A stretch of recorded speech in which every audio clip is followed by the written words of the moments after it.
खुदाम यसुम मसीह जिसका फरमाना है कि जिसने मुझे देखा उसने बाप को देखा, उसी के नाम में आपकी सलामती हो। मसीही इल्म इलाही में एक लफ्ज़ इस्तेमाल होता है, उसे कहा जाता है हाई क्रिस्टोलॉजी, और इससे मुराद होती है कि यसुम मसीह की उन सफ़ात का मुतालिया करना जो उसे ज़ाते इलाही साबित करते हैं। और नए अहदनामा में दरअसल ऐसे कई हवाला जात हैं कि जहाँ पर हम वाज़े तौर पर देख सकते हैं कि यसुम मसीह की कुछ ऐसी सफ़ात का जिक्र किया गया है जो सिर्फ़ खुदा ही में पाई जाती हैं, जिससे साबित होता है कि वो सिर्फ़ एक आम इंसान नहीं बल्कि वो खुदा है। मिसाल के तौर पर यूहन्ना पहला बाब उसकी पहली आयत में तो वाज़े तौर पर हमें बताया गया कि इब्तिदा में कलाम था, कलाम खुदा के साथ था और कलाम ही खुदा था। इसी तरह से हम फिलिपियों 2 बाब और उसकी 5 से 11 आयत पढ़ते हैं तो वहाँ पर भी बताया गया, अगरचे वो खुदा की सूरत पर था मगर उसने खुदा के बराबर होने को कब्जे में रखने की चीज़ ना समझा। और इसी तरह से कुलसियों के ख़त में कई आयात हैं जहाँ पर यसुम मसीह की ज़ात को इस तरह से बयान किया गया है जिसमें हमें वाज़े तौर पर उसकी अलूहियत की झलक नज़र आती है। तो उन्हीं में से एक आयत पर आज हम गौर करने जा रहे हैं, यानी कि कुलसियों पहला बाब उसकी 15 आयत, जिसमें लिखा है, वो अनदेखे खुदा की सूरत और सब चीज़ों से पहले मौजूद है। अब अगर हम अमूमी तौर पर देखें, जनरली देखें, तो जो हमारे पास बाइबल मुक़द्दस का उर्दू तर्जुमा है ये बहुत खूबसूरत है, बहुत वैलिड है, लेकिन बहरहाल ये एक तर्जुमा है, तो कोई भी तर्जुमा हो उसे कुछ बेहतरी की ज़रूरत होती है। और ये एक ऐसी आयत है जहाँ पर मेरा ख्याल है कि हमें तर्जुमे को कुछ बेहतर करना चाहिए, क्योंकि यहाँ पर जो लफ्ज़ मौजूद है ये दरअसल यूनानी के एक लफ्ज़ प्रोटोटोकॉस का तर्जुमा है। और नए अहदनामा में ये लफ्ज़ प्रोटोटोकॉस कुल 8 मरतबा इस्तेमाल हुआ है, और सिवाय इस आयत के बाकी 7 आयत में हर जगह इसका तर्जुमा पहलौठा किया गया है। और दरअसल अगर आप इसी आयत का इंग्लिश तर्जुमा देखें तो वो कुछ यूं है, he is the image of invisible God and first born over all creation. तो जैसे कि हमने इस आयत में देखा कि यहाँ पर प्रोटोटोकॉस का तर्जुमा जो है वो फर्स्ट बॉर्न किया गया है, उर्दू में हम कहेंगे तो वो पहलौठा बनेगा। तो इसीलिए मैंने कहा कि अगरचे उर्दू तर्जुमा जनरली बहुत अच्छा है, लेकिन चंद एक जगह है और उनमें से एक ये जगह है जहां पर हमें इस तर्जुमे को बेहतर करना चाहिए। दूसरी बात हमने ज़हन में रखनी है कि अगर हम इस लफ्ज़ प्रोटोटोकॉस का तर्जुमा पहलौठा कर दें तो इससे अगरचे कि बेहतरी आएगी, लेकिन सारी मुश्किल दूर नहीं होगी, क्योंकि आप लफ्ज़ पहलौठे को भी 2 तरह से समझ सकते हैं। एक है जो आप लफ्ज़ी तौर पर समझते हैं, और दूसरी तरफ है कि जब आप किसी चीज़ को अलामती तौर पर समझते हैं। और दरअसल इस एक लफ्ज़ यानी कि पहलौठे ने 3वीं सदी ईस्वी में एक बहुत बड़ी बिद्दत को जन्म दिया, जिसको आज हम एरियानिज्म के नाम से जानते हैं। जो कुछ ज़माने में एक बाइबल टीचर थे, एक खादम थे जिनका नाम एरियस था, उनका ताल्लुक लिबिया से था, और उन्होंने इस लफ्ज़ पहलौठे को लफ्ज़ी तौर पर लिया, जिसके नतीजे में फिर एक हेरेसी ने, एक गलत तालीम ने जन्म लिया।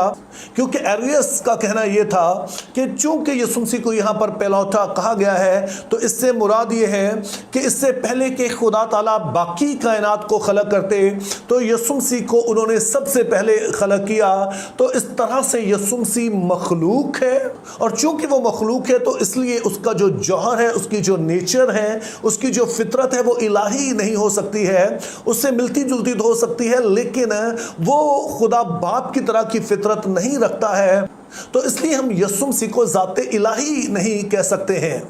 ताहम जहाँ पर याद रहे कि बाइबल मुक़द्दस में पहलौठे का लफ्ज़ सिर्फ लफ्ज़ी तौर पर इस्तेमाल नहीं हुआ है बल्कि ये अलामती तौर पर भी इस्तेमाल हुआ है, अगरचे कि अलामती इस्तेमाल का ताल्लुक भी जो है वो लफ्ज़ी इस्तेमाल से ही है। तो जब बाइबल मुक़द्दस में लफ्ज़ पहलौठा इस्तेमाल होता है तो इसका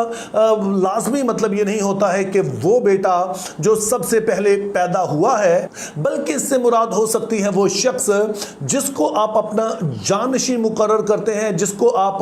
कायम मुकाम मुकर्रर करते हैं, जिसको आप सेकंड इन कमांड मुकर्रर करते हैं। चूंकि आप इस बात को जानते होंगे कि बाइबल मुकद्दस में पहलौठे को बड़ी अहमियत दी जाती थी। हम जानते हैं कि उसको दुगना हिस्सा दिया जाता था, और दुगना हिस्सा देने का मतलब यह होता था कि वो बाप की जगह पर जिम्मेदारियां संभालता है। यानी कि अगर घर का सरबराह या बाप जो है वो घर में मौजूद नहीं है, तो फिर जो पहलौठा बेटा होता था वो सारी जिम्मेदारियां संभालता था, और इन्हीं जिम्मेदारियों को संभालने की कंपनसेशन के तौर पे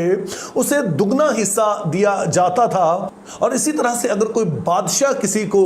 अपना पहलौठा मुकर्रर करता, अपना जानशी मुकर्रर करता, तो इसका मतलब होता था कि बाप की जगह पर वो हुक्मरानी करने का अहल है। और उलमा बाइबल का ये मानना है कि जब कुलुसियों पहला बाब उसकी 15 आयत में यीशु मसीह को प्रोटोटोकॉस फर्स्टबॉर्न या पहलौठा कहा गया है, तो इससे मुराद ये है कि वो है जिसके पास ये हक है कि वो बाप की जगह पर हुक्मरानी करे,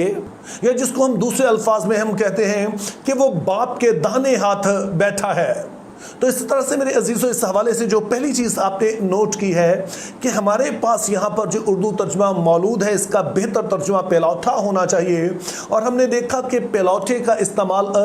लफ्ज़ी तौर पर भी होता है, यानी कि वो बेटा जो सबसे पहले पैदा होता है, लेकिन इसका इस्तेमाल अलामती तौर पर भी होता है, यानी कि वो शख्स जिसको मुकर्रर किया जाता है कि वो सरबराह की जगह पर सरबराही करे, या बादशाह की बात करें तो जो बादशाह की जगह पर हुक्मरानी करे तो उसको पहलौठा कहा जाता था। लेकिन सवाल हमारे लिए पैदा ये होता है कि जब एरियस कहता है कि हमें इसे लफ्जी तौर पर लेना चाहिए, जबकि बाकी स्कॉलर्स कहते हैं कि हमें इसे अलामती तौर पर लेना चाहिए, कि यहाँ पर जब यीशु मसीह को पहलौठा कहा गया है तो इससे मुराद यह है कि वो सभी चीज़ों पर हुक्मरान है। तो हम एरियस को छोड़कर बाकी उलमा की बात क्यों माने?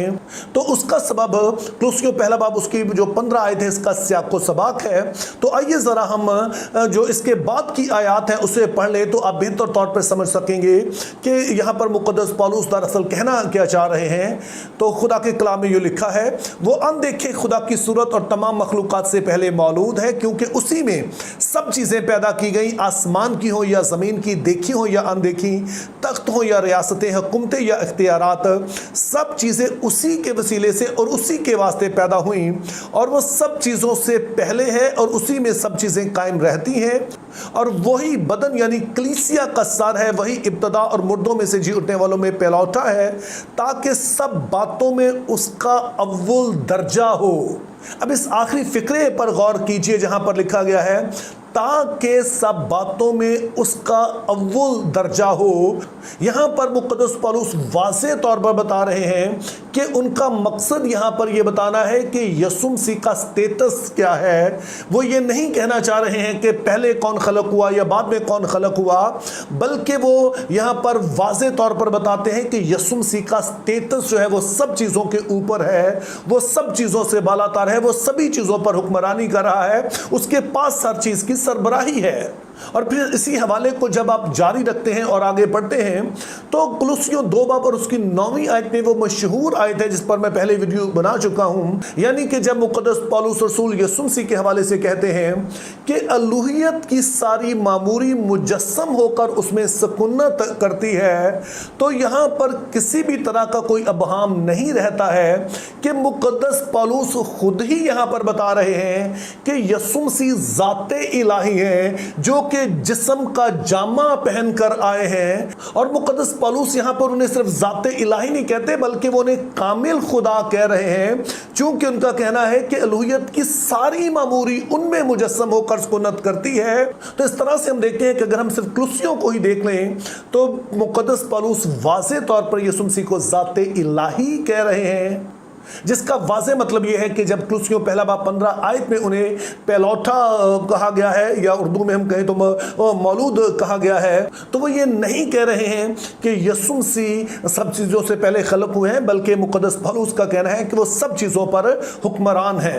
तो इस तरह से मेरे अजीज़ों एक चीज़ तो हम देखते हैं कि जब हम उर्दू बाइबल पढ़ते हैं तो हमें खुदा का शुक्रगुजार होना चाहिए कि हमारे पास ये एक बहुत ही खूबसूरत तर्जुमा मौजूद है, लेकिन फिर भी हमने ज़हन में रखना है कि ये तर्जुमा है और बाज़ जगह ऐसी हैं जहाँ पर हम बेहतर तर्जुमा कर सकते हैं। उनमें से ये एक आयत भी है जहाँ पर मौलूद की जगह बेहतर तर्जुमा पहलौठा होगा। اور پھر دوسری بات ہم نے دیکھی کہ بہت سارے بائبل مقدس میں ایسے الفاظ ہیں کہ جن کو بعض اوقات لفظی طور پر سمجھا جاتا ہے لیکن وہ علامتی طور پر استعمال ہوئے ہیں، جیسا کہ یہاں پر لفظ جو پہلوٹا ہے، فرسٹ بورن ہے، پروٹوٹوکوس ہے، تو اس کا مطلب یہ نہیں ہے کہ سب سے پہلے خدا نے یسوع مسیح کو خلق کیا، بلکہ اس کا مطلب یہ ہے کہ وہ ہے جو کہ باپ کا جانشین ہے، جو باپ کی جگہ پر ہو کر